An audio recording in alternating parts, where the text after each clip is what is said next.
जी, पाकिस्तान की तारीख का जो एक अहम आज केस चल रहा था, उसका जो फैसला था वो आज आ चुका है। इसके मुताबिक आज जो सुप्रीम कोर्ट है उसने जो chief of army staff general Qamar Javed Bajwa है उनको 6 महीने की एक्सटेंशन दे दी है।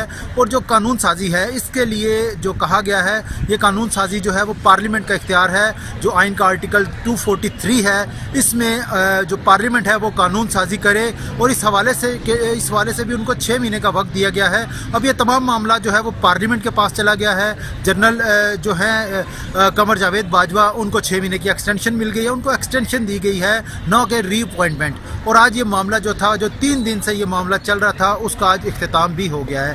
अभी अदालत की जानिब से शॉर्ट ऑर्डर आ गया है। अभी उम्मीद की जा रही है इसकी जो मुकम्मल तफसीलात हैं वो इनके जो फाइनल ऑर्डर होगा उसमें आएंगी। जी।